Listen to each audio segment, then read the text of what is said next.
Ano? Ano nangyari? At palpak na naman ang misyon mo sa araw na to. Nanggagalaiti sa galit si Pablo dahil umuwing walang pera at hindi rin nabawi ang mga droga na ibebenta sana sa katransaksyon nila. Isa-isa niyang tinitigan ang mga tauhan. Tiyak na siya na naman ang mapuputukan ng big boss nila. Hindi naman namin gustong mabulilyaso ang misyon ngayon.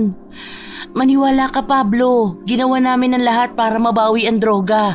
Pero biglang dumating ang mga pulis. Kaya napagkasunduan naming sumibat na lang. Kaysa mamatay kami doon. Huwag ka na magalit, Pablo.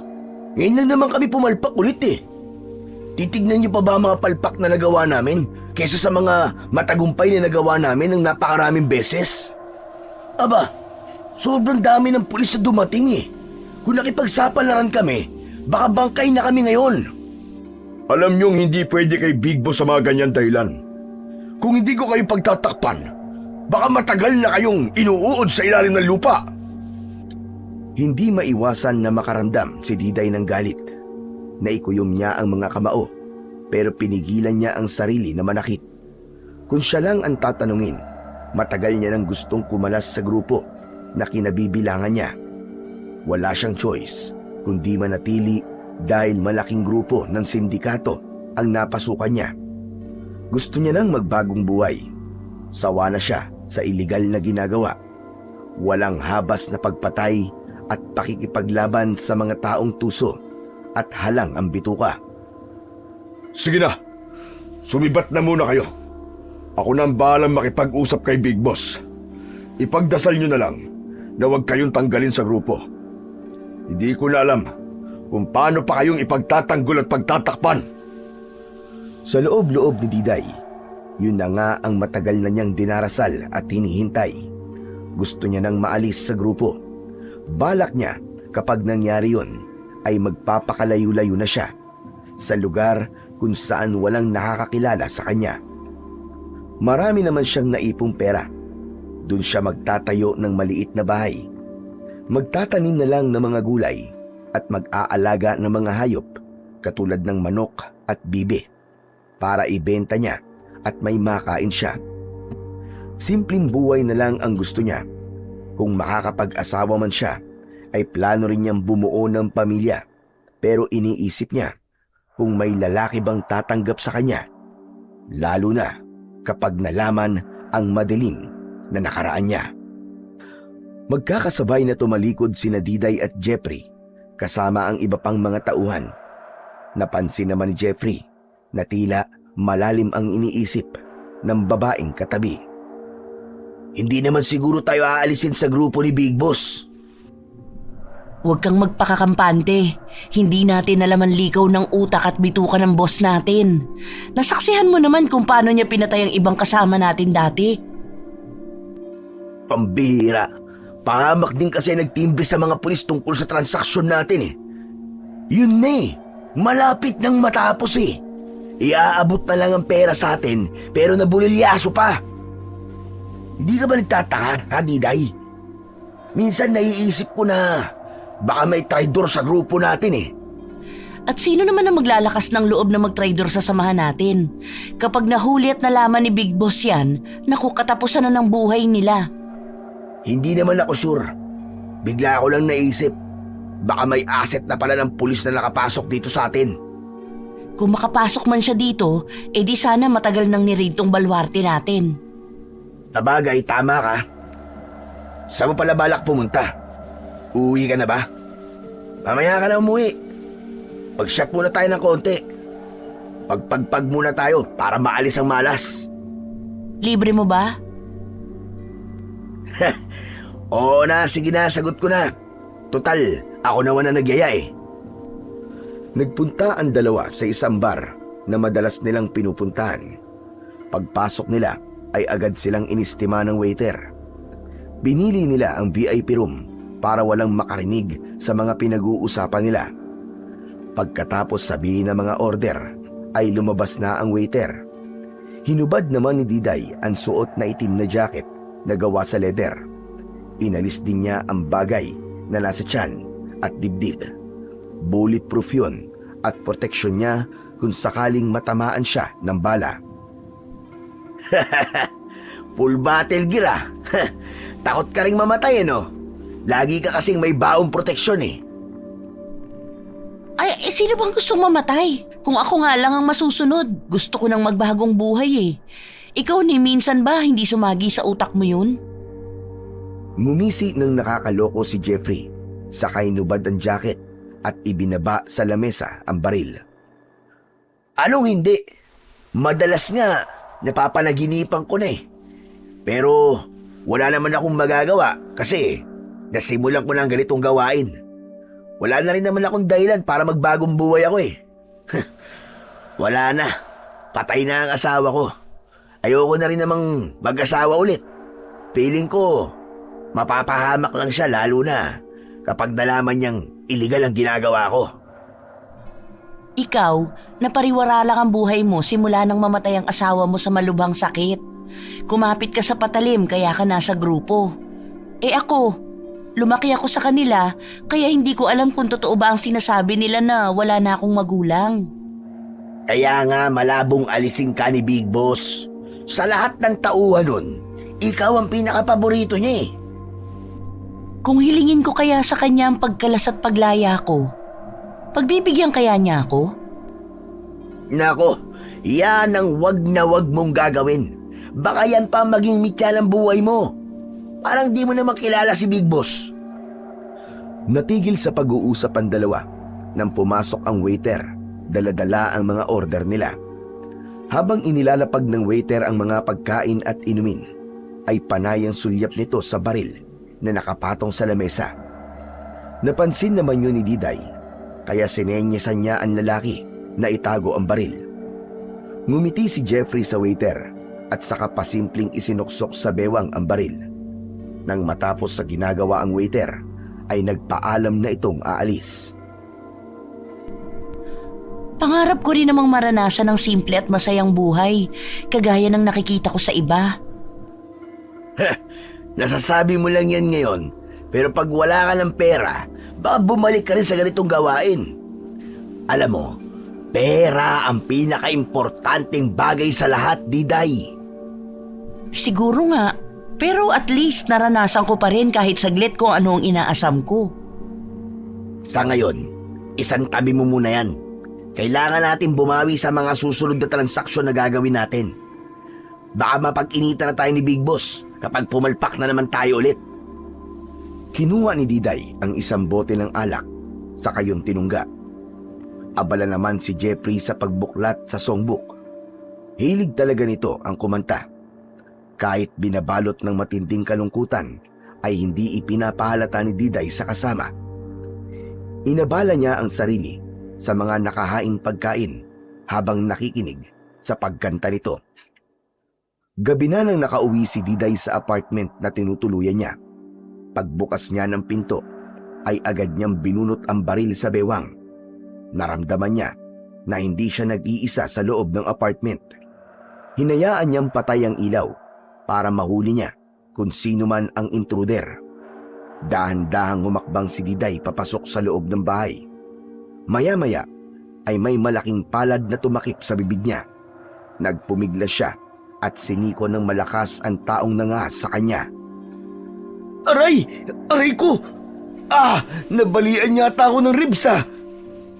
Pagkarinig ni Diday sa boses ng lalaki, ay dali-dali niyang pinindot ang switch ng ilaw. Kumalat ang liwanag sa buong sala at nakita niya roon si Manuel na nakaupo sa sofa habang sapu-sapu nito ang nasaktang tagiliran. Umikot ang mga mata ni Diday, saka naupo sa pang-isahang sopa sa harap nito. Buisit ka rin kasi, bakit ka ba nananakot? Nakasanayan mo na talagang pumasok dito sa apartment ko. Ilang beses ko ba sasabihin sa'yo na kung gusto o kailangan mo akong kausapin, dyan mo ako sa labas hintayin. Mahirap nang may makakita sa'yo rito. Ang tagal mo naman kasing dumating eh. Nainip na ako maghintay dyan sa labas eh. Kumain ka na ba? Oo, nakialam na ako dyan sa ref mo. Feeling mo talaga bahay mo na tong apartment ko eh, no? Kapag may time ka, mag-grocery ka naman. Halos wala nang laman ng ref mo eh. Demanding pa ang putya. O sige, bukas na bukas din mamimili ako. Nakakahiya naman kasi sa bisita ko. Kumusta pala kayo kanina? Tsak, naputokan na naman kayo ng big boss nyo. Dahil bulilyaso ang transaksyon kaya umuusok sa galit ang bumbunan ni Pablo. Hindi ko lang alam sa big boss namin. Siya nga pala, sa mga susunod na transaksyon namin, baka hindi ko muna itimbre sa'yo yon. Parang nakakahalata na ang mga kasama ko na may traidor sa grupo namin eh. Kailangan muna nating maglaylo. Walang problema sa akin. Ikaw lang naman din ang inaalala ko eh. Kailangan muna naming hindi ma-raid bawat transaksyon para sumaya naman ang boss namin. Mahirap nang mapag-initan. Bakit kasi hindi ka nalang tumiwalag sa sindikato na yan? Kung ganun lang kadali, sana dati ko nang ginawa. Kamatayan ng parusa sa sino mang titiwalag sa grupo. Hayaan mo at tutulungan kita makaalis dyan. Sa ngayon, wala tayong magagawa kundi magtiis ka muna. Ano palang kailangan mo at narito ka? Wala naman. Kukumustahin lang kita. Baka ka ako nasaktan ka sa ginawa naming raid kanina eh. Nahuli niyo naman ba si Mr. Wong? Dead on the spot siya, pati ng ibang tauhan niya. May mga nakatakas nga lang. E di ayos kasi tagumpay ang ginawa niyong raid kanina. Yung pera, nasaan? As usual, pinagati-hatian na namin. Huwag ka mag-alala. Yung parte ko, ibibigay ko na lang sa'yo. Mabuti naman. Goods tayo lagi kapag ganyan ang ginawa mo. Ang mabuti pa umuwi ka na. Gusto ko nang magpahingi. Tumayo si Diday at saka pasimpleng sumilip sa bintana. Sinigurado niyang walang tao sa labas na makakakita kay Manuel. O sige, mauna na ako. Nang lumabas si Manuel, ay agad na inilak ni Diday ang pinto. Diretso siyang nahiga sa kama. Ramdam na ramdam niya ang sakit ng likod nang lumapat yun sa malambot na foam. Siya talaga ang traidor sa grupo nila. Hindi naman niya sinasadya ang pagkakakilala nila ni Manuel. Isang gabi na may nakatakda silang transaksyon, hindi niya alam kung paanong natimbrihan ng mga pulis ang buy-bust operation nila. Muntik na siyang mapatay ng isang kasama nito, pero laking gulat niya nang patakasin siya ni Manuel. Simula noon ay ang laki na ng pasasalamat at utang na loob niya sa lalaki. Minsan ay pinuntahan siya nito para kausapin, kaya naman umayag siyang maging isang asset nito. Naisip niya na baka yun ang paraan para makaalis na rin siya sa sindikatong kinabibilangan. Sinabi niya kay Manuel ang tungkol doon. Gusto ng lalaki na tulungan siya, pero alam niya na hindi ganon kadali ang lahat. Bawat operasyon at transaksyon nila ay ititimbre niya kay Manuel paminsan-minsan. Triple lang ang pag-iingat niya dahil tiyak na papatayin siya kapag nalaman ang tungkol sa pagtatraidor na ginagawa niya. Isang gabi, may nakatakda silang operasyon at transaksyon. Hawak nila Jeffrey at Diday ang suitcase na may mga lamang droga. Pagpasok nila sa abandonadong building, ay naabutan nila na matyagang naghihintay si Mr. C at ang mga tauhan nito. Nang ipakita nila ang dalang epektos, ay binutas ni Mr. C ang isang plastik at tinikman yon. Tumangu-tangu pa ito na tila nasarapan sa lasa. Sinabi nito na goods daw ang produkto, kaya sininyasan ang mga tauhan na ilapag at ipakita ang perang pambayad nila. Agad namang tumalima ang mga tauhan. Nang masigurado ni Diday na totoo ang mga pera, ay nagpalitan na sila ng suitcase. Laking tuwa ng grupo dahil walang nangyaring aberya ng gabing yon. Pagdating nila sa hideout, ay masaya silang sinalubong ni Pablo. Kumikinang ang mga mata nito habang nakatitig sa hawak nilang suitcase. Mabuti naman at hindi na kayo pumalpak this time. Mababawasan ang init ng ulo ni Big Boss. Sabi ko naman sa'yo, Pablo uuwi kaming tagumpay ngayon.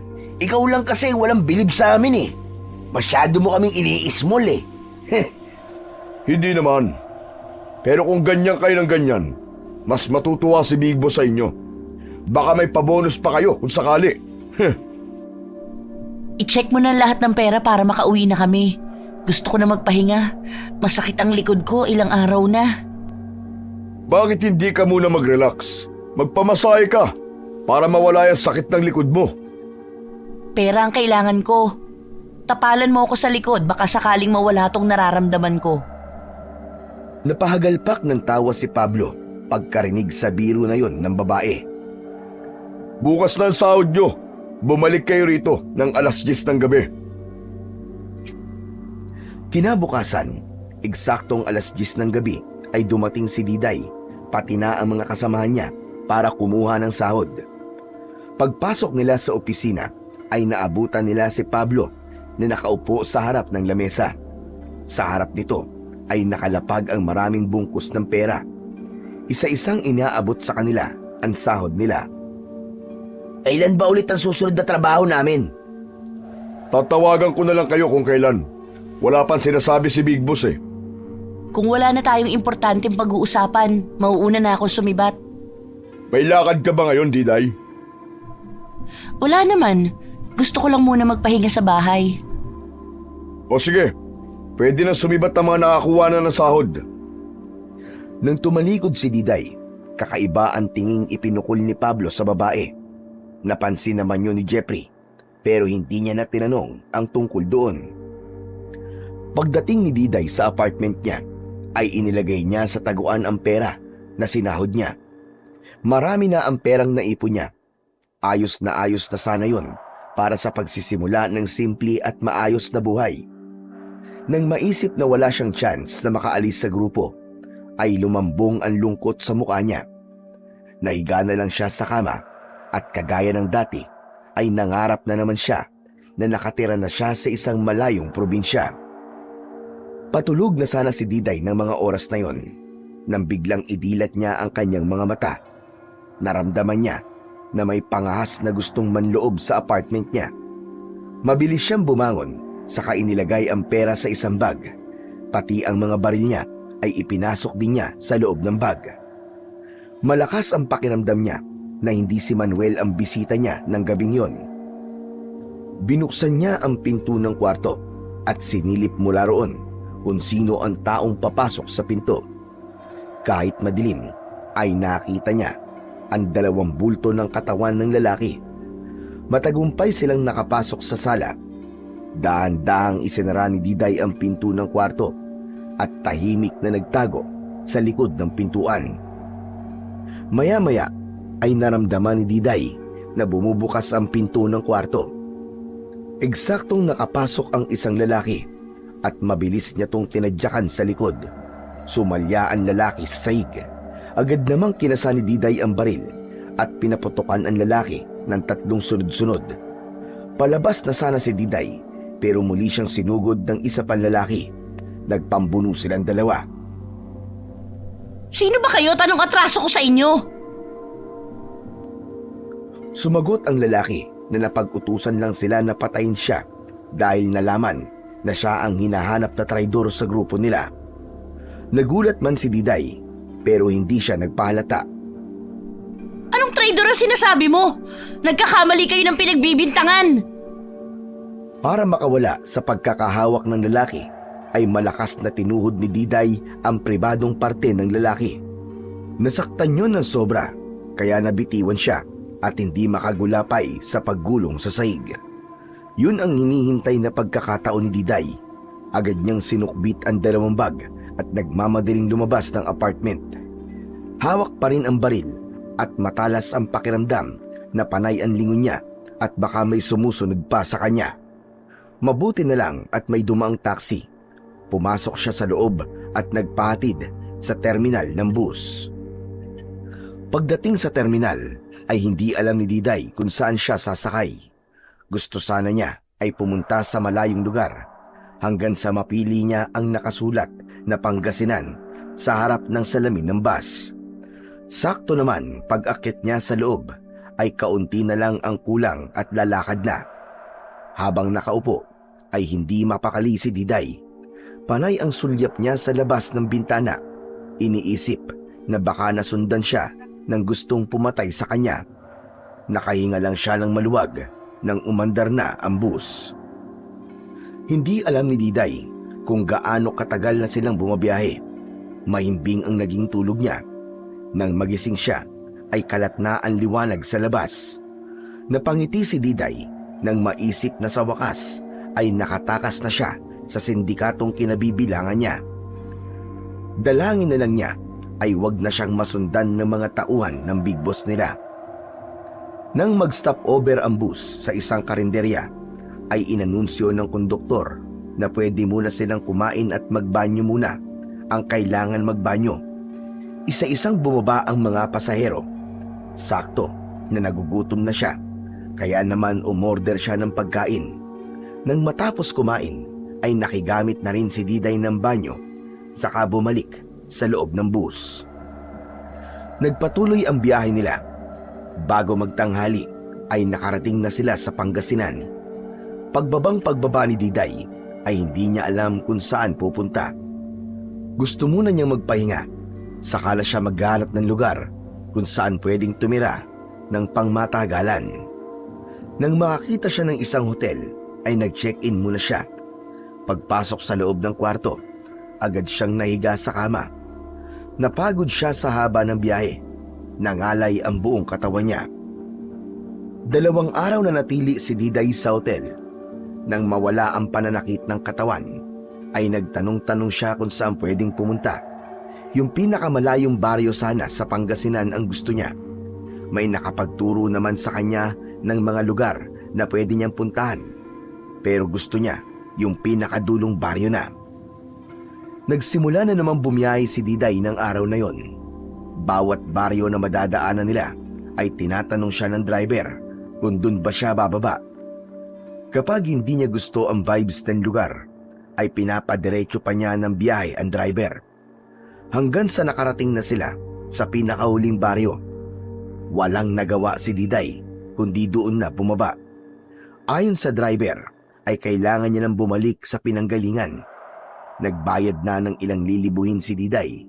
Saka siya naiwan sa gilid ng kalsada. Pinagmasdan niya ang lugar. Lubak-lubak ang kalsada. May mga halaman na halos natutuyo na ang mga dahon. Ganon din ang mga puno. May mga bahay naman siyang nakikita at kapag naglakad pa siya ay tanaw na niya ang mas maraming bahay sa loob. Nagtanong-tanong siya kung may pinapaupahan bang bahay o apartment sa lugar na yon. Itinuro naman sa kanya ng babaeng nakausap kung saan merong paupahan. Tinanong pa nito kung dayo ba siya sa lugar nila. Opo, may mga masasamang tao lang na humahabol sa akin, kaya ako napadpad dito. Natagpuan naman agad ni Diday ang apartment na itinuro sa kanya. Ayon sa may-ari na nakausap niya, ay hindi pa pwedeng tirahan ang apartment dahil may inaayos pa sa loob. Nag-offer ang may edad na babae na pansamantala ay dun muna makituloy sa bahay niya para lang may mapaglipasan siya ngayong gabi. Hindi naman nag-atubiling pumayag si Diday. Nagtaka pa siya pagpasok sa loob ng bahay ay nagsimula ng magsara ng pinto at bintana ang may edad na babae. Halata sa mukha nito ang pagiging balisa. 6:00 pa lang yun ng gabi, kaya't nagtataka siya kung bakit maagang nagsasara ang mga tao roon. Napansin din niya na gano'n ang ginagawa ng mga kapitbahay. Nagkibit balikat na lamang si Diday at hindi na nagtanong. Ayon naman sa babae, ay bukas ay matatapos na ang ginagawa sa apartment, kaya pwede na siya rong umupa. Nag-alok ang babae ng pagkain sa kanya. Tatanggi sana si Diday, pero wala na siyang nagawa nang hainan siya ng pagkain. Habang kumakain, ay nagkikwentuhan silang dalawa. Hindi niya sinabi rito na may humahabol sa kanya para hindi na rin ito matakot. Baka magbago pa ang isip at hindi na siya patuloyin sa apartment kung sakali. Kinabukasan, nagpunta si Diday sa bayan para bumili ng mga damit sa tutuluyang apartment. Halos mapuno ang truck sa dami ng binili niyang mga gamit. Halos malula din sa pagkamangha ang mga kapitbahay niya nang makita na ibinababa ang mga gamit papasok sa loob ng apartment niya. Ipinalinis na rin ng may-ari ang loob ng apartment, kaya minamanduhan na lang niya ang mga lalaki kung saan ipipwesto ang bawat kagamitan. Mukhang magtatagal ang pananatili mo rito, iha. Halos kompleto na yata ang mga binili mong gamit sa bahay mo. Kung may ibinibenta nga pong lupa dito baka bilhin ko na rin. Mukhang maayos naman dito sa baryo nyo. Ano ho pala ang pangalan nyo? Mang Teryo na lang. O kaya Lolo Teryo ang itawag mo sa akin. Hindi pa naman ho kayo ganong katanda tingnan para tawaging lolo. Natawa ang matanda sa pambobola ni Diday sa kanya. Sa itsura mo, mukhang sa Maynila ka naggaling. Bakit ka pala napadpad dito sa lugar namin? Naghahanap po talaga ako ng malayong lugar. Gusto ko lang ho kasi ng simpleng buhay. Magulo po ang buhay sa Maynila. Nakakasawa rin po. Mas masarap talagang tumira dito sa probinsya. Kapag nagkakaedad na ang isang tao, mas pinipili na niya ang tahimik na buhay. Teka lang po, Mang Teryo. Mag-aasikaso lang po ako ng kakainin ng mga nagbubuhat ng mga gamit. Baka pagod at gutom na sila. Pumasok si Diday sa loob ng apartment at binuksan ang mga pagkain na nakabilao na pinaluto niya sa nadaanang karinderya kanina. Maya-maya ay tinawag na niya ang mga lalaki para kumain. Sumandok din siya ng pagkain sa paper plate at binigay kay Mang Teryo. Hapon na nang matapos si Diday sa ginagawang pag-assemble ng ibang mga gamit na binili niya. Mula sa pinto ay pinagmasdan niya ang kabuuan ng sala na puno ng mga kagamitan. Sunod naman ay sa kusina siya pumunta at ang pinakahuli ay ang kwarto niya. Masaya at kontento siyang nahiga sa bagong biling kama. Inuga-uga pa niya yon na animo ay parang bata na naglalaro. Malayo ka na sa dating buhay mo, Diday. Ito na ang simula ng pagbabagong buhay mo. Sana lang talaga hindi ako masundan dito nila Pablo. Hindi na malaya ni Diday na nakatulog siya. Halos nag-aagaw na ang dilim at liwanag nang magising siya. Balikwas siyang bumangon at tinignan sa relo ang oras. Bigla ring kumalam ang tiyan niya. Iniisip niya kung may mabibilan ba ng pagkain sa labas. Inut-inut siyang tumayo at naghanap kung may malapit na karinderya. Dahil ubos na ang mga lutong ulam, kaya delata at bigas na lang ang binili niya. Bukas ay mamimili naman siya ng grocery para may stock siya sa kusina. 3 araw ang matuling lumipas. Naging maayos naman ang pananatili ni Diday sa baryo. Madalas siyang lumabas para makilala naman niya ang ibang mga kapitbahay. Gusto niyang magkaroon ng mga kaibigan. Samantala, kulang na lang ay umusok ang magkabila ang tenga ni Pablo dahil nasabon siya ng big boss nila. Hindi lang yon, pinabugbog pa siya sa mga bodyguard nito.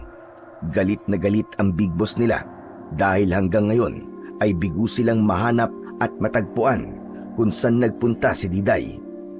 Hawak ang ice pick na nakadikit sa pisngi nito ay kasabay naman ang paghit-hit ng sigarilyo. Buwisit talaga. Napakagaling magtago ng hayop na babae na yon. Kapag nakita ko siya, pipilipitin ko talaga ang leeg niya. Wala namang imik si Jeffrey, pati ang ibang kagrupo na naroroon sa opisina ni Pablo. Ilang araw na rin nilang hinahanap si Diday. Kumibo naman kayo dyan. Parang hangin lang ang kausap ko Hindi rin naman kasi namin alam kung saan nagtatago si Diday Malamang na nagpakalayo-layo na yon. Pinacheck ko na mga kontak ko sa mga airlines. Kaya alam kong hindi siya umalis ng bansa. Kung hindi sana siya nagtraidor kay Big Boss, hindi naman sana siya pagtatangka ang patayin Sigurado ba talaga na siya ang traidor sa grupo? Hanggang ngayon kasi, hindi pa rin ako makapaniwala Baka napapagbintangan lang siya ng mga taong naiinggit sa kanya. May nakakita sa kanya. Nakausap ang pulis na madalas na mag-raid sa operasyon natin. Tingin mo ba, pwedeng magkamali ang mga asset ni Big Boss? Kaya kayo, kung gagawa kayo ng katarantaduan, isipin niyo muna ng ilang libong beses. Kung sawa na kayo mabuhay, pwede kayong gumawa ng kalokohan. Hindi na umimik pa si Jeffrey Iniisip niya kung saang lugar pwede magtago si Diday. Gusto niya lang din malaman kung safe ba ito, pero kilala niya ang babae, kaya nakakasiguro siya na maayos ang lagay nito. Para hindi mainip si Diday, bumili siya ng mga paso, lupa, pataba at mga gamit sa paghahalaman. Nagtanim siya ng mga bulaklak at balak niyang ilagay sa harap ng bahay niya. Habang nagtatanim, masaya ang puso niya dahil nai-imagine na kagad niya ang magiging itsura ng bakuran niya kapag tumubo na ang mga bulaklak. Aba, mukhang ang saya-saya mo yata sa ginagawa mo, iha. Saglit na nilingon ni Diday ang matandang nagsalita sa likod niya. Sobrang saya po. Ngayon ko lang po kasi naghagawa ang bagay na to. Asawa't anak na lang pala ang kulang sa'yo kung ganon. Tatawa-tawa naman ang matanda sa biro na yon. Napangiti rin si Diday. Kung may mga available na binata dito sa lugar niyo, Mang Teryo, ipakilala niyo sa akin. Baka sakaling may mapusuan ako. Nako, kung binata lang ang hanap mo, napakarami sa lugar na ito. Magagandang lalaki rin kagaya ko. Kayo talaga, Mang Teryo. Puro kayo kalokohan. Totoo naman yun, iha. Kabataan ko. Ang gandang lalaki ko noon. Maraming babae nagkakadara pa sa akin. Saka pipili ko. Ayun, sa bungi ako napunta. Sabay na humalakhak ang dalawa. Nasaan na po pala ang asawa at mga anak niyo? Mga apo, kung meron. Biglang sumiryoso at nagbago ang aura ng matanda. Tumanaw siya sa malayo. Wala na sila. Ako na lang at isang apo ko ang natitira sa buhay. Nasaan po ang apo niyo? Nasa Maynila. Mas ginusto ko na doon na lang siya mamuhay kaysa dito sa probinsya. Dinadalaw naman po ba niya kayo? Isang beses sa isang taon, umuuwi at bumibisita siya rito. Mabuti naman po kung ganun. Eh ikaw, Diday, alam ba ng magulang mo o pamilya mo na nandito ka? Ulila na po ako. Ibang pamilya na po ang namulatan at kinalakihan ko. Sila nga po ang dahilan kung ba't ako napunta rito eh. Sabihin na lang natin na iwas na lang ako sa gulo. Alam mo, iha, kahit na anong sigalot at hindi ng away nyo ng pamilya nyo, sa huli, pamilya mo pa rin sila. Matuto tayo magpatawad at ibaba ang pride. Aba, ang pride ay sa ketchup lang yan. Kung ganun nga lang ho kadali. Sa ngayon po, mas ine-enjoy ko muna ang bagong buhay ko rito. Masarap din pala na mapag-isa, yung malayo sa kanila.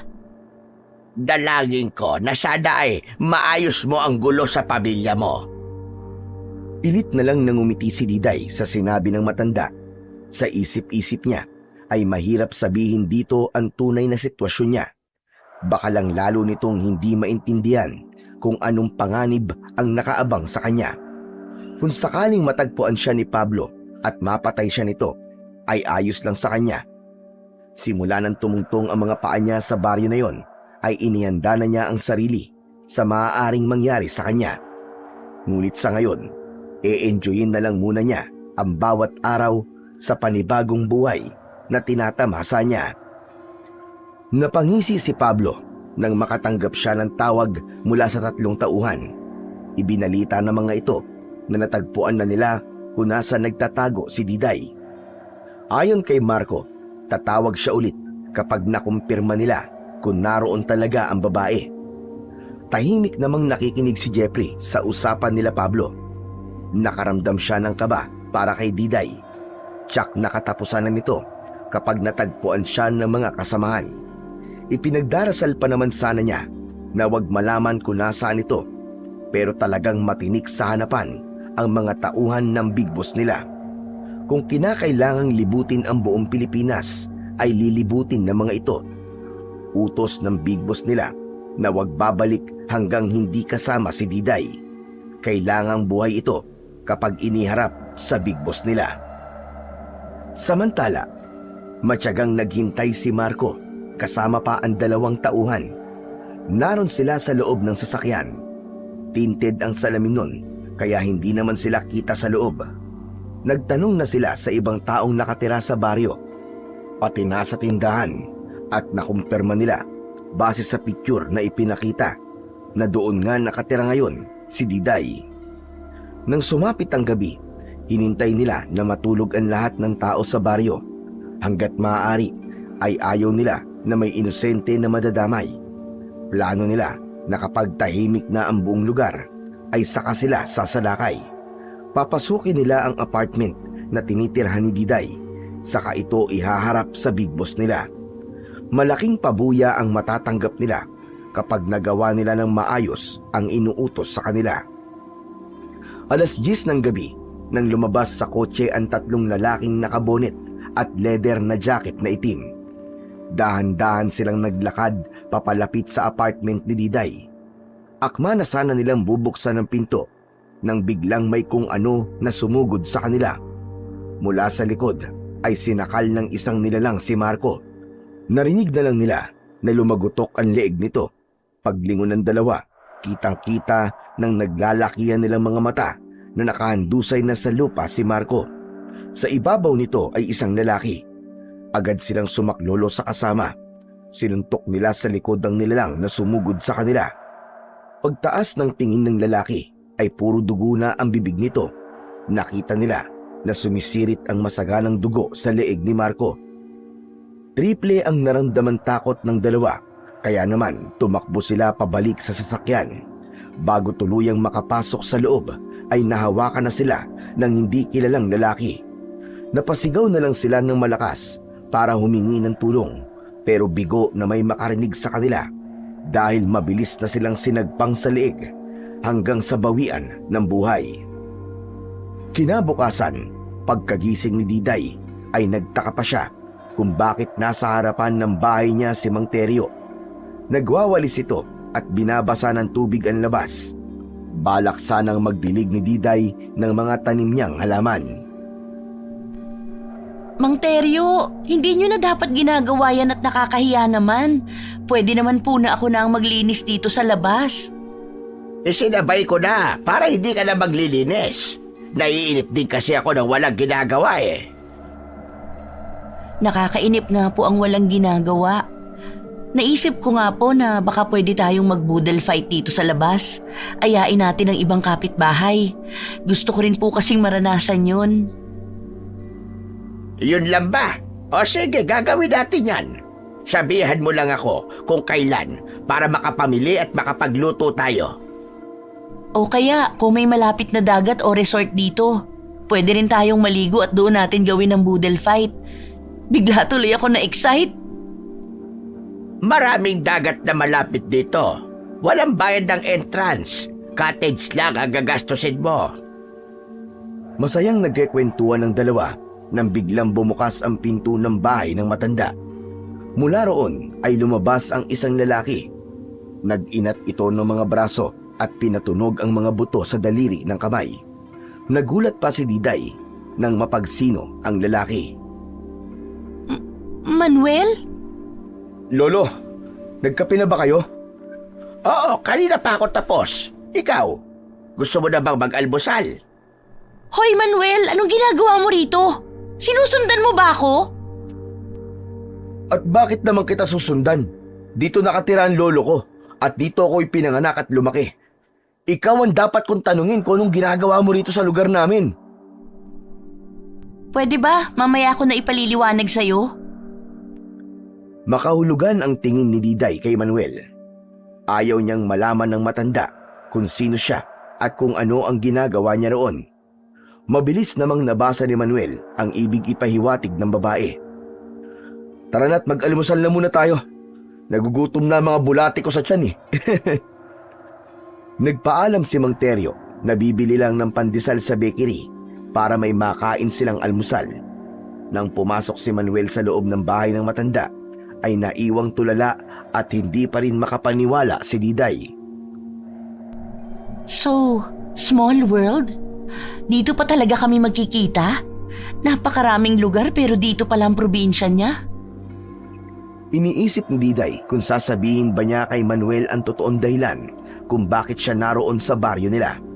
Kaya lang, sa sitwasyon niya ay mahirap magtiwala kahit kanino.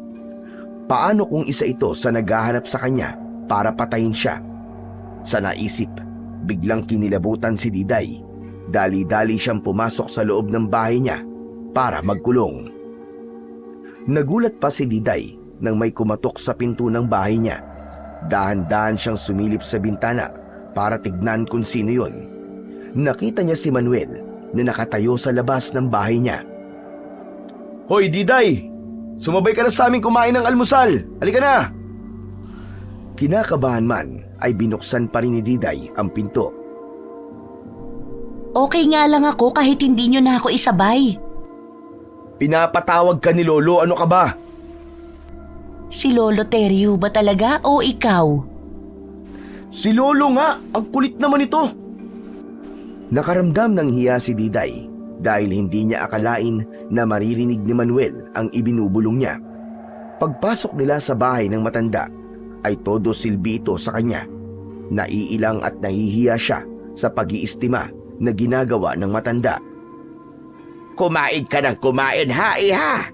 Huwag kang mahihiya. Maraming salamat po, Mang Teryo. Ganun magkakilala pala kayo ng apo ko. Talagang ang liit-liit ng mundo. Kagabi nga lang siya dumating.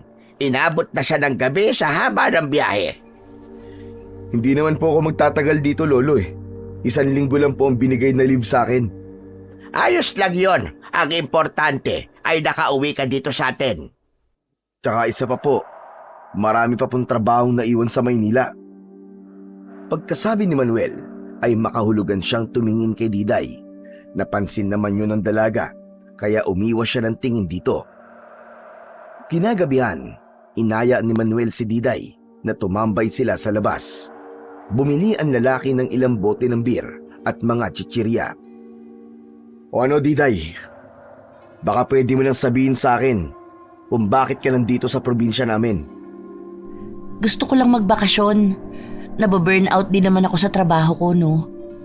Sigurado ka na yun lang ang dahilan? Baka kasi may tinatakasan ka o tinatakbuhan. Ha? Wala Bakit mo naman naisip yan? Wala naman. Kahit gustuhin kong tumakas o tumakbo, parang malabo namang mangyari na makawala ako sa kanila. Alam mo na ang ibig kong sabihin. Alam mo, Diday, pwede mo naman gawin yun kung gugustuhin mo talaga Ano ba ang mga bagay o dahilan na pumipigil sa'yo para gawin yun? Kamatayan. Yun ang kahihinatnan ko kapag tumiwalag ako sa grupo namin. Naiintindihan ko na mahirap talaga ang sitwasyon mo.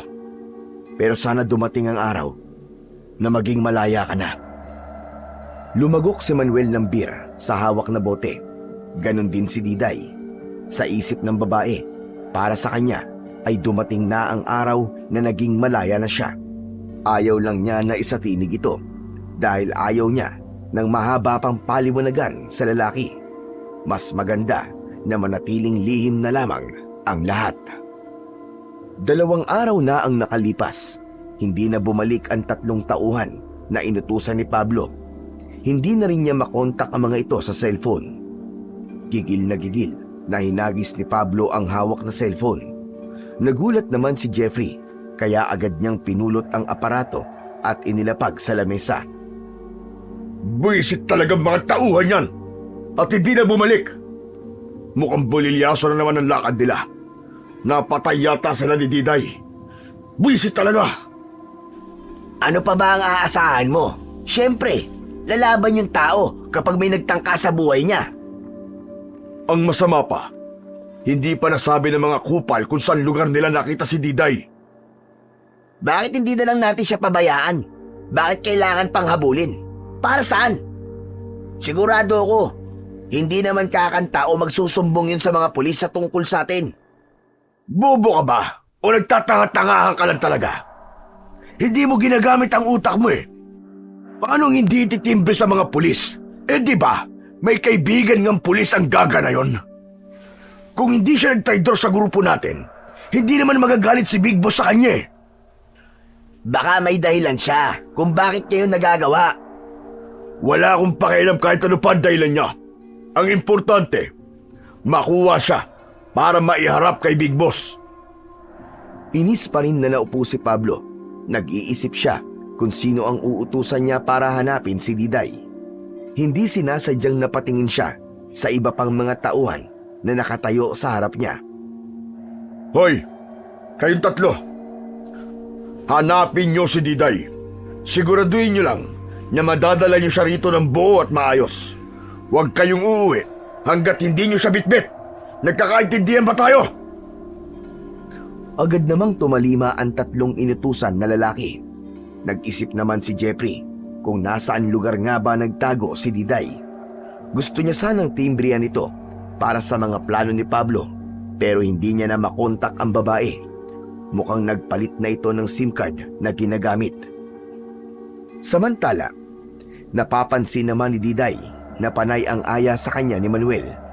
Kagaya na lamang ng umagang yun, inaya siya ng lalaki na damayan siya nito sa pamamalengke para sa lulutuing ulam sa pananghalian.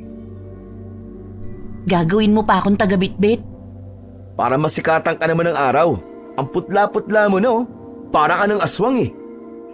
Anong sabi mo? Joke lang. Alam mo, pansin ko kasi, lagi ka lang nagkukulong sa loob ng bahay mo. Hindi ka ba naiinip? Hindi naman. Mas gusto ko nga na nasa bahay lang. Sawang-sawa na ako na laging nasa labas. Ibahin mo ang probinsya namin, Diday. Hindi naman to kagaya sa Maynila na maingay at magulo. Tara na nga, mamili na tayo para makauwi tayo agad. Pagdating sa palengke, ay hindi alam ni Manuel kung ano ang unang bibilhin. Sariwa ang mga isda na nakikita niya at pawang buhay pa. Tingin niya ay bagong huli ang mga yon. Ganon din sa mga karne na tinatadtad ng matadero. Kagaya ng dati ay doon pa rin siya sa suki niya bumili. Laking tuwa nga ng mga ito nang makita siya. Napagkamalan pa nga silang mag-asawa ni Diday. Tinawanan lang ni Manuel ang biro at panunukso sa kanya ng mga tindera. Halos hindi naman maipinta ang mukha ni Diday. Gusto sana niyang sumagot pero nahihiya siya kay Manuel. Hinayaan na lang niya na ito ang makipag-usap sa maiingay na tindera. Nang matapos silang mamili, ay kumain sila sa isang karinderya sa loob ng palengke. Ito ang paborito kong kainan dito. Bukod sa masarap ang mami nila, mura pa. O ikaw, Diday, anong gusto mong kainin? Isa-isang tinignan ni Diday ang mga pagkain na nasa loob ng istante na gawa sa salamin. Umagaw ng atensyon niya ang adobong atay ng manok. Itinuro niya sa tendera ang napili at naupo sa katabi ni Manuel. Yan lang ba ang gusto mo? Marami pang ulam na pwedeng pagpilian. Yun na lang, paborito ko rin kasing ulamin yan. Pareho pala tayo. Pero may mas masarap dyan sa atay ng manok. Atay ng baboy? Secret. Baka kapag sinabi ko, hindi ka maniwala eh. Ewan ko sa'yo, ang weird mo. Tinawanan lang ni Manuel si Diday. Hindi nagtagal ay dumating ang order nila. Halos malula si Diday sa dami ng inorder ng lalaki. Mauubos mo bang lahat yan? Mali naman ang tanong mo eh. Dapat ganito. Mauubos ba nating lahat yan? Ikaw ang umorder niyan, hindi ako. Ay nako, wag ka na nga magreklamo, Diday. Basta kumain ka na lang ng kumain dyan. Sumapit na naman ang gabi. Eksakto dumating ang tatlong lalaking tauhan ni Pablo sa baryo kung saan nakatira si Diday. Mabuti na lang at marami rin silang galamay, kaya hindi sila nahirapan na hanapin ang babae. Naghintay sila na lumalim pa ang gabi. Plano nila, napapasukin nila ang tinutuluyang bahay ng dalaga, saka ito papaamuyan ng panyo na may pampatulog. Kailangan nilang sumunod sa bili ni Pablo na dapat buo nilang ihaharap ang babae sa big boss nila. Sa kahihintay sa tamang oras, halos makatulog na ang tatlo. Bago pa tuluyang talunin ng antok, tinapik na ni Andrew ang dalawa pang kasama. Magkakasabay silang lumabas sa sasakyan, hindi kalayuan sa apartment na tinitirahan ni Diday. Pinaligiran nila ang bahay. Naghihintay naman ang dalawa sa hudyat ni Andrew. Hawak ang master key ay tagumpay na nabuksan ng pangahas ang pinto ng bahay ni Diday. Sumenyas na siya sa dalawa na pwede silang pumasok. Akma nang bubuksan ni Andrew ang pinto nang biglang may parang bakal na kamay ang humawak sa batok niya. Naramdaman niya na bahagya siyang umangat sa lupa. Nagpumigla siya at pilit kumakawala sa pagkakahawak ng sinumang nilalang ng dilim. Mga hayop kayo! May bala kayong masama sa taong nakatira dyan! Nagmamakaawa naman si Andrew na bitiwan siya. Sinabi niya na napag-utusan lang sila. Tatlo kayong lalaki laban sa isang babae. Hindi kaya lugi siya sa inyo? Muling sumagot si Andrew na wala silang balak sakta ng babae. Kailangan lang nila na iharap yon sa big boss nila. Hindi na nagsalita pa ang nilalang. Sinuntok niya ng malakas sa panga at tiyan si Andrew. Halos sumuka naman ng dugo ang lalaki. Hindi pa nakontento. Walang salitang kinagat niya sa leg ito. Nang alam niyang anumang oras ay mawawalan yon ng buhay, ay binitiwan na niya. Saka sinundan ang dalawa pang lalaki na tumatakbo. Bumalik sa sasakyan ang dalawang lalaki. Nanginginig sila sa takot sa isiping may aswang na nakatira sa lugar na yon. Tumawag ang isang lalaki kay Pablo para sabihin na hindi nila nakuha si Diday dahil may tao o aswang na humahabol sa kanila. Hindi naman makapaniwala si Pablo, kaya umuusok na naman ang bunbunan niya sa matinding galit. Sinabi nito na kapag bumalik sila na hindi dala si Diday, ay bala ng baril ang sasalubong sa kanila. Nabitiwan ng lalaki ang cellphone nang umuga ng malakas ang sasakyan nila. Panay ang sigaw ng dalawa. Kahit anong start ng isang lalaki sa makina, ayaw umandar ng sasakyan nila. Lalo silang kinumutan ng takot nang makita ang nilalang na sinuntok ang salamin ng bintana. Nabutas yun, kaya hinablot ng nilalang ang isang lalaki sa kwelyo ng damit nito. Panay naman ang sigaw ng lalaki. Umatras siya sa kabilang upuan. Maya-maya, muling nabasag ang salamin ng bintana roon. Nang mabuksan yon ng nilalang, ay hinila niya ang isang lalaki, saka ito sinakal. Saglit lang ay nawalan ito ng buhay. Akmang tatakas na ang natitirang isa pa, pero mabilis na nahablot yon ng nilalang. At para hindi na siya mahirapan pa, ay agad niyang kinagat ang batok nito. Sumambulat ang maraming dugo roon. Lumabas ang nilalang para itapon sa malayo ang bangkay ng 3 pangahas na lalaki, kasama na rin ang sasakyan nito. Humupa ang tensyon. Agad na nagbago ng anyo ang lalaki sa pagiging tao. Yun ay walang iba kundi si Manuel. Pagsapit ng umaga, narinig ni Diday na parang may nagwawalis na naman sa harapan ng bahay niya. Pagbukas niya ng pinto, ay nakita niya si Mang Teryo na nagwawalis habang binabasa ang lupa. Naamoy niya na malansa ang paligid. Ako na po ang bahalang magwalis dyan, Mang Teryo. Hindi na dapat kayo nag-aabala pang gawin yan. Hayaan mo na akong gumawa nito, iha. Teka, at kukuha lang ako ng tubig na may sabon. Kahit na anong pigil at awat ni Diday sa matanda, ay ayaw nitong magpapigil sa ginagawa. Hinayaan na lang niya ito at naisipan na lang na magluto ng almusal. Nagluto siya ng pansit at nagtimpla ng kape. Bumili rin siya ng monay sa tindahan para gawing palaman ang pansit. Sakto, natapos ang matanda sa ginagawa, ay tinawag na ito ni Diday. Tinawag din ni Diday si Manuel para sumabay na sa kanilang mag-almusal. Ay nako, ikaw talaga, Diday! Ang aga-aga istorbo ka! Natutulog pa ang tao eh! Kung ayaw mong sumabay kumain, edi wag. Parang busog pa ako eh. 3 tao ba naman ang kinain ko kagabi? Anong sabi mo? Parang nananaginip ka pa yata ah. Binibiro lang kita. Tara na, kumain na tayo. Masarap ba yung niluto mo? Ha? Patsamba lang yan. Habang magkasalong kumakain ng tatlo, ay bigla silang nagkayayaan na pumunta sa beach sa araw na yon. Malapit na kasing bumalik si Manuel sa Maynila, kaya gusto niyang sulitin ang natitirang ilang araw na bakasyon. Pumayag naman si Diday. Ang totoo, nakaramdam siya ng excitement. Wala silang sinayang na oras. Namalengke sila kagad at pagkatapos ay nagluto ng mga pagkain na dadalhin sa resort malapit doon. Inaya rin ni Manuel ang iba nilang kapitbahay na gustong sumama. Alauna na ng tanghali nang makarating sila sa resort. Bago sila maligo sa dagat ay nagsikainan muna sila.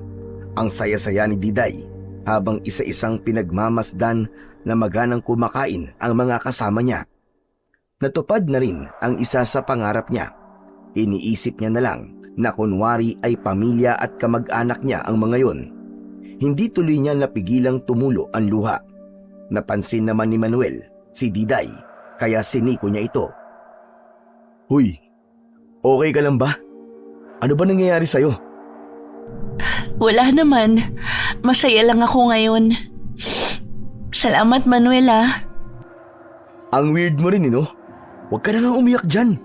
Magpakasaya ka na lang ngayon. I-treasure mo ang lahat ng mga experience at moments. Oh, kumain ka nito. Masarap yan. Nilagyan ni Manuel ng inihaw na pusit ang plato na hawak ni Diday. Napangiti naman ng babae, saka nagsimulang kumain. Nang matapos sila sa pagkain, ay isa-isa na silang lumusong sa dagat. Kahit katirikan ng araw, ay walang umaahon sa kanila. 6:00 ng gabi nang makauwi silang lahat. Kahit pagod, ay mas namayani ang sobrang kasiyahan sa puso ni Diday. Nang matapos niyang ayusin at hugasan ng mga gamit, ay pinili na niyang mahiga para makapagpahinga. Binabalikan pa niya sa isip ang masasayang nangyari ng araw na yon, hanggang hindi niya namalayang napapapikit na pala siya at unti-unting ginupo ng antok. Samantala, nag-uusap naman ang maglolo sa labas ng bahay nila. Tig-isa sila ng bote ng beer para mamaya ay makatulog sila ng mahimbing. Ngayon ko nararamdaman ang sakit ng buong katawan ko, Manuel. Ako po, baka bukas pa umepekto sa akin ang sakit ng katawan na yan. Teka lang, maitanong ko lang po. Huwag mo sanang ba masamain, Nanliligaw ka ba kay Diday? Hindi po, lolo Nagkataong magkakilala lang po kami sa Maynila. Pero alam mo ba, boto ko sa batang yon kung sakali. Mukha siyang mabait. Nako, akala nyo lang po yun. Hindi pa naman siguro siya nakakalata sa'yo, no? Hindi pa naman po. Mabuti nga't nararamdaman ko kagad na may panganib na darating. Munti ka na talaga siya kagabi. Naikwento mo naman sa akin ang tungkol sa buhay niya. Pakiwari ko kaya siya nandito ay para magsimula ng panibagong buhay. Tingin ko nga po, saka baka may nagtangka po sa buhay niya. Kaya siya napilitang tumakas at magpakalayo-layo. Pero ano man po ang dahilan niya, nakahanda akong tulungan siya. Paano kung kagaya nung naunang may nagbalak ng masamang pasukin siya dyan sa bahay niya? Kapag bumalik ka na sa Maynila, wala nang ibang tutulong sa kanya. Alam naman natin na ikaw na lang ang natitirang huling lahi sa mga Montecristo. Kapag napatay ka, wala nang magtatanggol sa kanya dito sa baryo. Nahulog sa malalim na isipin si Manuel. Montecristo ang lahing pinagmulan ng lola niya. Isa silang lahi ng aswang na tahimik na naninirahan sa dulong baryo na yon ng Pangasinan. Dahil sa pakikipaglaban sa ibang lahi ng aswang na nanggugulo sa lugar nila, kaya isa-isa ring naubos at nangamatay ang mga kalahi niya. Nang tumanda na ang ina, kung saan ay dito ipinasa ng lola niya ang itim na bato, kalaunan ay napatay din ito ng aswang na umatake sa kanila. Bago pa mamatay ang ina, ay matagumpay na naipamana sa kanya ang itim na bato, kaya tinawag siyang huling lahi ng Montecristo dahil siya na lang ang bukod tanging natitirang aswang sa ang kanila. Ang lolo niya ay purong tao at hindi naman hinawaan ng pagkaaswang ng lola niya. Kagaya ng dati, Mainit na naman ang ulo ni Pablo. Hindi na kasi niya makontak ang 3 tauhan na inutusan na dakpin si Diday. Buwisit! Buwisit talaga! Mga walang kwenta, walang silbi, mga inutil! Lahat ng inutusan ko, puro palpak at hindi na nakabalik pa. Oh, di ba? Sabi mo nga nun, humingi pa sila ng tulong sa'yo nung nakaraang tumawag. Aba, malay ko ba kung alibay lang nila yon? Sa panahon ngayon, may aswang pa ba na nabubuhay? Mag-isip ka nga, Jeffrey. Kahit bata, pagtatawanan ka kapag ikinuwento mo yun sa kanila. Oh, ano na ngayon ang plano mo? Tutal, puro naman sila palpak. Kaya ako na ang pupunta doon. Isasama kita. Magsama ka rin ng isa pang gusto mo. Siguro naman, kaya na nating 3 babaeng yun. Ayaw sanang sumama ni Jeffrey dahil kaibigan niya si Diday. Baka hindi niya makayang gawan ito ng masama. Pero kapag hindi siya sumunod kay Pablo, ay baka siya naman ang patayin nito. Umaga pa lang ay bumiyahe na ang 3 papunta sa Pangasinan. Hindi na sila nahirapang hanapin ang lugar dahil sinabi naman ng isang tauhan sa kanya kung saan nila matatagpuan si Diday bago ito mamatay. Hapon na nang makarating sila sa lugar. Kumain sila sa loob ng sasakyan at natulog muna habang naghihintay na lumatag ang gabi. Hindi naman mapakali si Jeffrey habang nakaupo sa likurang bahagi ng sasakyan. Panay ang tingin niya sa labas habang ang 2 kasama ay mahimbing na natutulog. Iniisip niya kung paano niyang matitimbrihan si Diday. Binabalak na nga niyang lumabas at puntahan ito sa tinutuluyang bahay para may oras pa para makatakas ito. Pero iniisip niya na baka magising si Pablo. Malakas pa naman ang pakiramdam ng lalaki, kaya kahit magsinungaling siya ay hindi siya nito paniniwalaan. Panay na lang ang buntong hininga ni Jeffrey at pumikit na lang. Naririnig ni Diday ang malalakas na kulog at kidlat sa kalangitan. Maya-maya pa ay bumuhos na nga ang malakas na ulan. Hinahanda na niya ang biniling gasera na sinasaksak at mga kandila. Hindi nga nagtagal, nawalan ng kuryente sa loob ng bahay niya. Agad niyang binuksan ang gasera na full charge. Nagkulong na lang siya sa kwarto. Sa lakas ng ulan, baka abutin ng magdamag ang brownout. Nagising ang 3 lalaki sa lakas ng ulan. Kulog at kidlat. Nag-alala pa sila na baka bumabaha sa lugar na yon. Pinaandar nila ang sasakyan at naghanap sila ng malaking puno kung saan pwedeng magpark. Anak ng teteng, oo. Kung mamalasin ka nga naman sa lakad mo. Ngayon pa talaga umulan ng malakas. May balat yata sa puwet ng isa sa inyo eh. Hoy, tumigil ka. Wala akong balat sa puwet. Baka isa sa inyo. Walang nagawa ang 3 kundi maghintay na tumila ang ulan. Hindi na sila pwedeng bumalik pa sa ibang araw. Kailangan ay maging matagumpay ang pagkuha nila kay Diday. Inip na rin ang big boss nila na iharap sa kanya ang traidor na babae.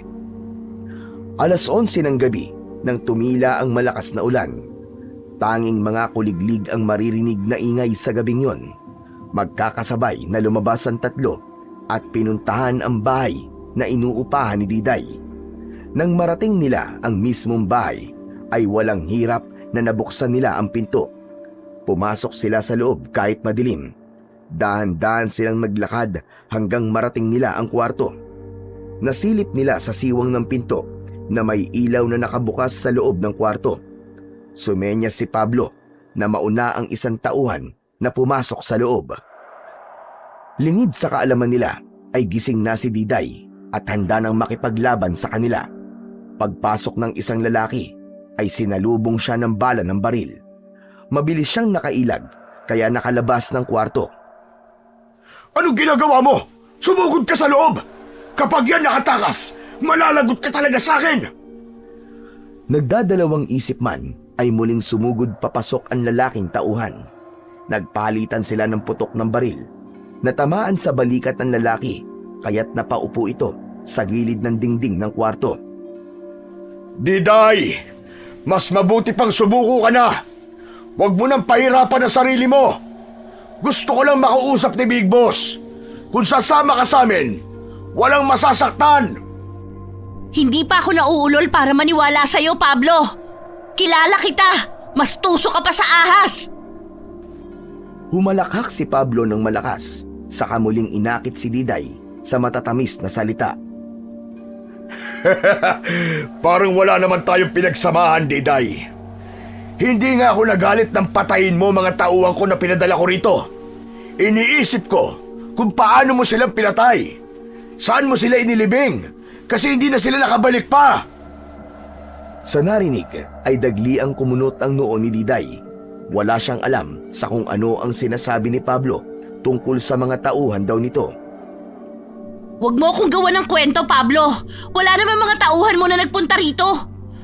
Baka kagaya ko, gusto na rin nilang magbagong buhay kaya tumakas sa tagpakalayo-layo na. Hindi ako gumagawa ng kwento, Diday. Totoo mga sinasabi ko. Lumabas ka na dyan at dito tayo mag-usap sa labas. Baka may makarinig sa atin na kapitbahay. Mahirap na! Wala naman tayong kailangang pag-usapan pa. Ano pa bang kailangan nyo sa akin? Ang alam ko, wala naman akong atraso sa inyo. Dahil nabibwisit na si Pablo, kaya sumenya siya kay Jeffrey na ito ang pumasok sa loob ng kwarto ni Diday. At tubiliman ang lalaki pero wala siyang pagpipilian kundi ang sumunod kay Pablo. Hawak pa rin ni Jeffrey ang doorknob mula kung saan ay may dumamba sa kanilang malaking katawan na tao. Mabilis nakailag si Jeffrey, kaya ang isang lalaking kasama nila ang pinuntirya. Nakaamoy ang nilalang ng sariwang dugo, kaya walang alinlangan na kinagat niya sa leeg at muka ang nakaupong lalaki. Nahintakutan naman ang dalawa, kaya't nag-uunahan silang tumakbo palabas. Anak ng demonyo! Mukhang totoo nga sinabi nila na may aswang sa lugar na to. Kung mamalasin ka nga naman, oh! Mas mabuti pang umuwi na tayo, Boss Pablo. Baka maging hapunan tayo ng aswang na yon. Tara na! May armas tayong dala, Jeffrey. Bakit parang naiihi ka sa takot dyan? Nakita mo naman kung paano niya pinatay yung isang kasama natin. Ayoko matulad sa kanya. Duwag! Bakit ba ako nagsama ng isang duwag na katulad mo? Kung gusto mo mamatay, ikaw na lang. Basta ako, babalik na ako sa Maynila. Mabilis na inablot ni Pablo ang kwelyo ng damit ni Jeffrey. Galit itong tinutukan ng baril sa muka. Kapag sinabi kong walang uuwi, walang uuwi. Ipilit mo pa ang gusto mo. Dito ka sa baril ko makipag-usap. Hindi na kumibo pa si Jeffrey. Binitiwan naman siya kagad ni Pablo. Sumakay sila sa sasakyan at lalong nadagdagan ang init ng ulo ni Pablo nang ayaw mag-start ng sasakyan nila. Gigil na hinampas niya ang manibela. Anak ng teteng, oo. Mukhang nasiraan pa yata tayo. Anong gagawin natin ngayon, Boss Pablo? Tinatanong mo pa kung anong gagawin natin. Malamang, kailangan natin maghanap ng mekaniko para maayos tong sasakyan. Habang nasa loob ng sasakyan ng dalawa, ay tinawag ni Pablo si Big Boss. Nagpadala ito ng mga tauhan para sunduin sila. Sinabi rin niya na nasiraan sila ng sasakyan at may aswang na humahabol sa kanila. Tinawanan lang siya ni Big Boss pagkarinig sa sinabi niya. Hindi rin ito naniwala na may aswang. Baka isang mabangis na hayop lang daw ang nakita nila. Nang mamatay ang tawag, ay gigil na inihagis ni Pablo ang cellphone. Baka bukas na sila mapuntahan ng ibang tauhan dahil ang lahat ay may transaksyon ng gabing yun. Nagkasundo ang dalawa na maglakad para maghanap ng vulcanizing shop. Kahit madilim ang buong paligid, ay sunod-sunuran si Jeffrey kay Pablo. Ayaw rin naman niyang magpaiwan sa sasakyan nila at baka makita siya ng sumugod sa kanila. Malayo na ang nalalakad ng dalawa pero wala pa rin silang makita na vulcanizing shop na maaaring meron dong mekaniko na makakatulong sa kanila. Panay naman ang lingon ni Jeffrey sa paligid. Hindi niya maintindihan ang nararamdaman. Nangangalisag ang mga balahibo niya sa buong katawan. Sumasabay pa ang malamig na hangin na dumadampi sa balat niya. Hindi alam kung saan patungo ang dalawa. Habang naglalakad, ay nagulat naman si Pablo nang biglang may dumamba kay Jeffrey. Nakita niya ang nakakatakot na mukha ng aswang na masama ang tingin sa kanya Sinakal siya nito. Pablo! Pablo, tulungan mo ako! Saka palang tila natauhan si Pablo. Kinasa niya ang baril, saka pinaputokan ng aswang. Pero naisangga ng aswang si Jeffrey, kaya ito ang tinamaan sa likod. Ilang beses pang nagpaputok si Pablo, saka nagmamadaling tumakbo palayo. Duguan namang binitiwan ni Manuel ang lalaki. Pagkatayo ni Manuel ay sakto namang dumating si Diday. Hawak nito ang baril at tulalang napatitig na lamang kay Jeffrey. Mabilis namang umalis si Manuel para hanapin pa ang isa. Hindi ko hangad na gawang ka na masama, Diday. Wala na akong choice kundi ang sumunod at sumama kay Pablo. Kung ako sa'yo, tumakbo ka na at tumakas. Maghanap ka ng lugar na mas malayo pa para makapagsimula ng bagong buhay. Masaya ako, Diday, dahil natupad mo na ang isa sa pinapangarap mo. Mabuhay ka sana ng matagal at ipangako mo na hindi ka na babalik sa anuman sindikato at paggawa ng masama. Lumuhod si Diday para tignan ang mga tama ni Jeffrey sa katawan. Maya-maya pa ay sumuka na ito ng dugo. Wala nang nagawa si Diday nang mawalan ng hininga ang lalaki. Hindi niya napigilan na mapaluwa dahil sa mga sinabi nito. Kinuha niya ang baril nito at tumayo si Diday para sundan ang dalawa. Samantala, lakad-takbo na ang ginawa ni Pablo. Sobra na rin ang hingal niya. Wala siyang makitang pwedeng pagtaguan. Huminto siya saglit para huminga. Pakiramdam niya ay mapuputulan na siya ng hininga. Hindi pa man siya nagtatagal na nakatayo sa malaking puno ay may dumamba na sa likod niya. Hinawakan siya sa likod ng damit saka inihagis. Napahiga sa lupa si Pablo. Nabitiwan niya ang baril at gumulong yun malayo sa kanya. Teka lang naman! Wala akong atraso sa'yo! Kaya bakit mo ko hinahabol? Hindi nagsalita ang aswang. Sumingasing lang siya ng mahina saka sumugod kay Pablo. Panay naman ang ilag ni Pablo. Kapag nahawakan siya nito ay tiyak na ang katapusan niya. Wala siyang armas na hawak kaya wala siyang kalaban-laban dito. Wala namang inaksayang oras si Manuel. Hindi siya kailangan maabutan ni Diday na nasa ganoong itsura at baka matakot lang ang babae sa kanya. Sumugod siya kay Pablo. Pinipilit lumaban ni Pablo kahit dehado siya. Ginagamit niya ang lahat ng natitirang lakas para ipagtanggol ang sarili. Sa isip niya ay hindi siya pwedeng mamatay sa lugar na yon. Kahit hindi na niya madala si Diday sa kanilang big boss, ang importante ay makaligtas siya. Dahil sa lakas ng aswang, ay malakas niyang naibalibag si Pablo. Nagkikikisay naman ng lalaki sa sobrang sakit na naramdaman. Pakiramdam niya ay nabali ang tadyang niya sa malakas na pagkakatama sa lupa. Nakita niya ang baril na malapit sa kanya. Unti-unti siyang gumapang para abutin ng armas. Pero napatingala siya nang apakan ni Manuel ang nasabing baril. Wag! Pakiusap, wag mo siyang sasaktan o papatayin! Sabay na napalingon ang dalawa kay Diday. Hinihingal din ito habang nakatingin sa kanilang dalawa. Napangiti naman si Pablo dahil naisip niya na ililigtas siya ng babae. Alam ko naman na hindi mo ko matitiis, Diday. Sanggandikit tayo eh. Tsaka, tumatanaw ka pa rin ng utang na loob sa akin. Saka maraming taon ang pinagsamahan natin, di ba? Ikaw ang pumatay kay Jeffrey! Wala kang awa! Teka, Diday. Nagkakamali ka. Anong ako ang pumatay? Wala akong alam sa sinasabi mo. Siya ang pumatay kay Jeffrey. Sabay turo ni Pablo kay Manuel. Lalo namang naging mabagsik ang itsura ng aswang. Alam kong hindi niya yun magagawa. Kung hindi niyo na sana ako sinundan dito, hindi niyo sana mararanasan ang habulin ng aswang. Nananahimik na ako sa lugar na ito pero pilit niyo pa rin ako sinusundan. Gusto ko lang naman ay magbagong buhay na. Anong magbagong buhay ang sinasabi mo? Nahihibang ka na ba? Alam mong imposibleng mangyari yon. Parang hindi mo kilala si Big Boss. Lahat naman tayo sa grupo, pangarap natin na makapagbagong buhay.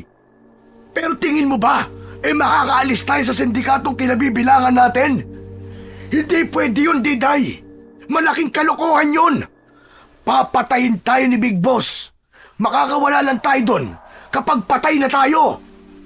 Binalak na nga niya akong ipapatay. Dahil tinaydor mo siya eh. Nagtraidor ka sa samahan. Bakit di mo aminin? Nakipagsabwatan ka sa pulis para mabulilyaso ang ibang operasyon natin. Huwag ka magmalinis, Diday. Alam mong isang malaking kasalanan ang ginawa mo. Kahit ipaliwanag ko sa'yo, hindi mo ako maiintindihan. Wala na akong planong intindihin ka pa. Ganito, patakasin mo na lang ako para tapos na ang usapan natin. At ipinapangako ko sa'yo na hindi na kita guguluhin pa sa lugar na to na pinagtataguan mo. At hindi ko rin sasabihin kay boss kung nasan ka. Maniwala ka sa akin, Diday. Patakasin mo na ako. Saglit na nag-isip si Diday. Nararamdaman naman niya na totoo ang sinasabi ng lalaki. Wag mong sasabihin kay Big Boss kung nasan ako. Iyon ang kondisyon ko. Nangangako ka ba? Oo, Diday. Nangangako ko. Napakadali lang naman ang hiling mo eh. Makakaasa ka na mabubuhay ka na matiwasay. Simula bukas. Sige, umalis ka na ngayon din at baka magbago pa ang isip ko. Hindi na nga nag-aksaya pa ng oras si Pablo. Agad siyang tumayo at tumakbo. Nang makalayo ng konti, ay nagtago siya sa malaking puno at inasinta si Diday. Nakatalikod ang babae at parang kinakausap ang aswang. Kinilabit niya ang baril na hawak at tinamaan si Diday sa likod. Ngising tagumpay si Pablo, saka muling tumakbo papalayo. Hindi pa man siya nakakalayo, ay biglang humarang ang aswang sa kanya. Bigla siya nitong sinakal at itinaas sa ere. Nagmamakaawa pa si Pablo pero hindi na siya pinakinggan ng aswang. Ilang sandali pa ay kinagat siya sa leeg ng aswang at wala na siyang buhay nang bitiwan siya nito. Agad namang dinaluhan ni Manuel si Diday na nasaan yung aswang pa rin. Binuhat niya ang dalaga at inuwi ito sa bahay nito. Nanatiling nakapikit si Diday kahit na ang totoo ay gusto niyang dumilat para makita ang ginagawa ng aswang.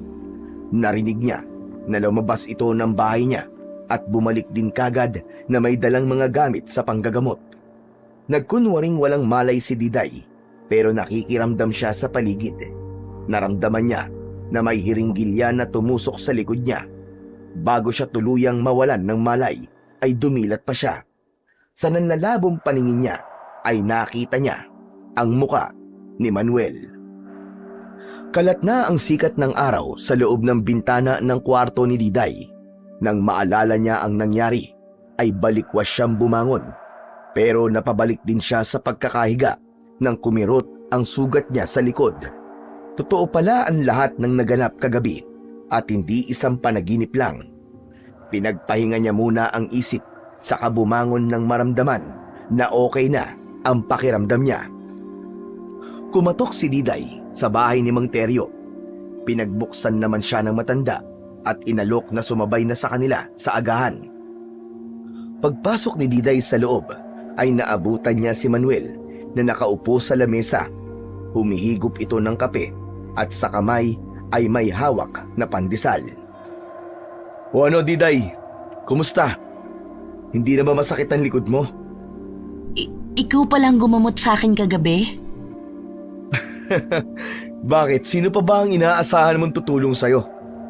Pasalamat ka na lang at narinig ko na parang may komosyon na nangyayari sa loob ng bahay mo kagabi. Kung hindi, nako, baka wala ka na. Ikaw rin ba yung... Hindi na ituloy ni Diday ang sasabihin dahil baka hindi naman ito ang aswang na tumulong sa kanya. Teka, ano yung sinasabi mo? Kagabi, may sumugod kina Pablo. Hindi ko alam kung tao ba yun o hayop. Ah, yun ba? Baka yung alaga ni Lolo Teryo yun. Huwag mo na yung isipin. Ang mahalaga, ligtas ka. Hindi na nga nangulit pa si Diday kahit na marami na siyang tanong, pero pinili na lang niya na manahimik. Sapat na sa kanya na alam niya ang totoong naganap kagabi. Hindi niya nakita ang bangkay ng 3 lalaki. Baka inilibing na yon kung saan. Gustuin mang aminin ni Manuel kay Diday ang tungkol sa totoong katauhan niya. Pinili niyang ilihim yun pansamantala. May ibang araw at pagkakataon para sa bagay na yon. Hindi pa rin siya handang ipaliwanag dito ang lahat. Basta ay siya ang laging tumutulong dito para mapuksa ang mga lalaking binabalak siyang loobin at gawan ng masama. Laking pasasalamat niya na dumating siya sa tamang oras. Katuwang niya ang lolo niya para maitago dito ang pagpatay sa mga taong humahabol kay Diday. Tuwing umaga ay winawalis ng lolo Terio niya ang mga dugong nagkalat sa harapan ng bahay ng babae para hindi nito makita ang bakas ng mga ginawa niya. Habang nabubuhay siya, ay walang sawa na poprotektahan niya si Diday sa mga taong magtatangka dito ng masama. Mamayang lunch, sa bahay kayo kumain.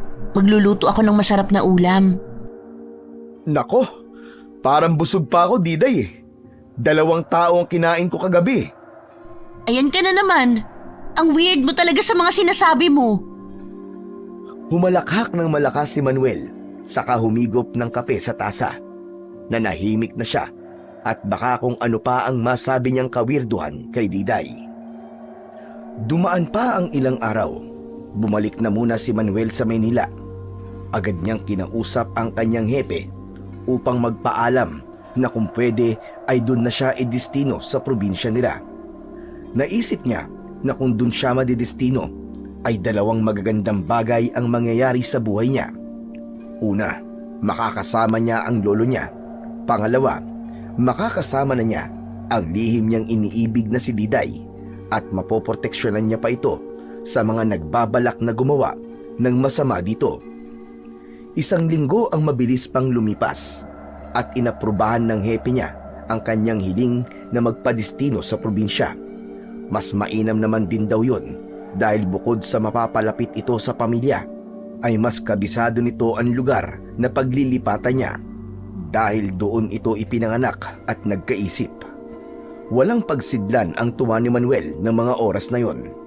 Agad na siyang nag-empake ng kanyang mga damit at binayaran ang mga dapat niyang bayaran sa kasera niya ng inuupahang bahay sa Maynila. At kinabukasan din ay umuwi siya ng probinsya.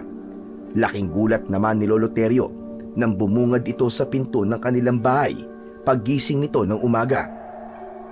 Pinaliwanag na niya sa matanda ang lahat at tuwang-tuwa ito sa kanyang naging desisyon.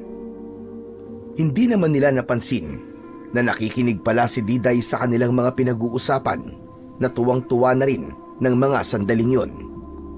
Hindi nagtagal, nakapagpalagayan na ng loob si Diday at Manuel at naging magkasintahan at nauwi sa pagpapakasal ng 2. 1 taon ang lumipas ay biniyayaan sila ng isang anak na lalaki na pinangalanan nilang Edmond.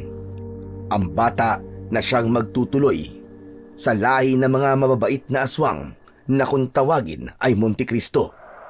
Nabuhay sila ng payapa sa tahimik na baryo na yon at doon nabubuuin ang isang masayang pamilya na pangarap ni Diday na hindi niya akalain na makakamit niya. Isa lang itong patunay na kahit gaano pa kadilim o kasama ang pinanggalingan mo, ay meron pa ring maliit na liwanag na nakaabang para sa'yo upang ikaw ay makalabas o makaalis sa sitwasyon na yon.